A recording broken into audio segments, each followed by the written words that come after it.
naging hapunan niya. Diyos alay. Lay, ayun sa tawag ka na, Lay. Diyos ko.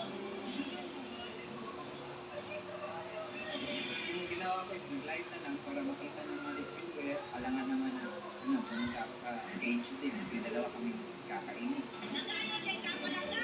Naglaban na yung mga resto yung tao kasi kalaban namin. Paano ba nakapasok sa kulungan ng buhaya ang lalaki? Plastic daw yung buhaya. Gusto niya sakyan. Mahilig din siya sa mga hayop kasi gusto niyang paliliganin. Higit sa Kahit siya yung local people mismo yung actively to participate in the planning and managing of the operation. kwento ng empleyado ng park na si Arlene, nasa kalagitnaan daw siya ng trabaho nang ninanghingi ng saklolo. Auntie, bilis-bilisan mo kasi yung tao tinatap ng buhaya. Tumakbo ako at tinignan ko yung tao doon. Dito na raw nang hina ang tuhod ni Arlene nung nakita niya ang lalaki sa loob ng kulungan ng buhaya. Ang buhaya, isang saltwater crocodile na pinangalanan nila Alay. Tinatansyang nasa 17 feet ang haba nito at nasa 300 kilos ang bigat. Gilak-gilak niya yung mukha. Agad, binukulay! Maluoy ka, Lay! Ang lalaki, itago natin sa pangalang Arthur. Hindi naman siya gumilaw. Walang ibo. Lord, maluoy mo. Maluoy ka. Sa pag-asang mapaamo si Alay, sinaplos-haplos daw ito ni Arthur. Pero Ayaw niya hawakan yung ulo. Kaya Ako'y ginukulay. Jesus, Lord, ayun sa tawag ka na, Lay!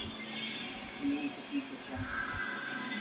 ang kapatid ni Arthur na si Alberto nanlumo sa inabutang lagay ng kanyang kapatid. Wala na kong expect na akong friend na ko nagtawag sa kuha. Sana, your brother, kinain daw ng crocodile. Sabot ko rin ko, ma'am. So, nagpag din sa buhaya. Wala ko yung may mo, o dyan akong sa mga dito nasa.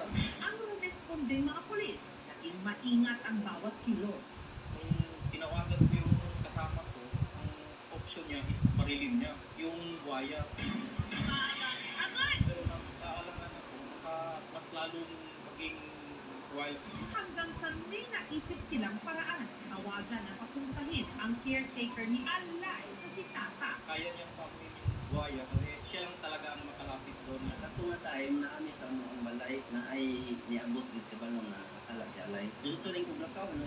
Habang hinihintay si Tata, ang anak ng si Joliver, sinubukan ng pakalmahin ang buhaya. Yan ang may ingon, tusilo na lang na. Maluoy, kaya tusulog na lang dito ko.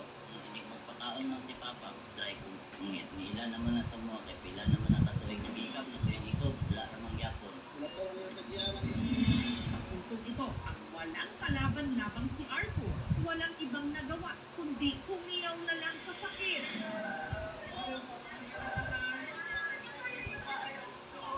Magkakalahating oras na rin kasing sakmal-sakmal ng buhaya ang kanyang binti.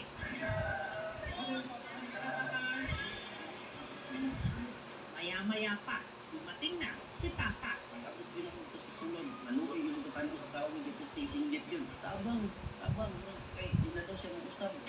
Ikuha dahil na po ako ang mistake. Muna yung ipag-train ako sa yahagikat siya sa gamay. Wala ko biyaya ang mistake. Gusto na ko siya bilino. Kaya kung hingan ng mga tao, paano na ko dito sa usapan. Kaya kanagan na yung tao sa lahat din. Kung ko ina na yung yawas. Si Arthur, dali-daling lumabas ng kulungan. Nandun na sa tabi, tinulungan na ng mga rescuer. Pero bali ang tira sa Bisulod, binabandage saka dinala doon sa hospital. Si Arthur, himalang nakaligtas. Nagbigay kami ng pain meds, antibiotics kasi very risky ang patient infection. Ang lalaki nagtamo ng sugat sa kanan niyang tuhod na sinlaki ng 2 kamao. Nagpapagaling siya ngayon sa Margosan Tubig Regional Hospital sa Zamboanga del Sur dahil sa tinamong subluxation o partial displacement sa tuhod at tibial plateau fracture o bali sa itaas na bahagi ng binti. Gifted siya. Ang puso niya siya. May kamakaman. Gilak-gilak niya yung mukha. Agad, binukulay! plastic daw yung buhaya. Gusto niya sakyan. Wala ko raw na plastic. Tinuod dito sa buhaya. Gusto na din ako nga katong buhaya gito. Last na ako nga kuan mama ang tibig. Katong ra gyud. Wala na wala interest. Yan kasi, ginusto mo magpakagat. Wala yung sila yung respect ba sa mga pamilya ko. Wala yung sila kailangan sa kong igsoon kung inanak ba nga ilang gibuli yun nila nga buwang na, ano ba yan? Pero si Arthur may inamin sa aming team. Siya dito, tuyo dito, tubayag yun.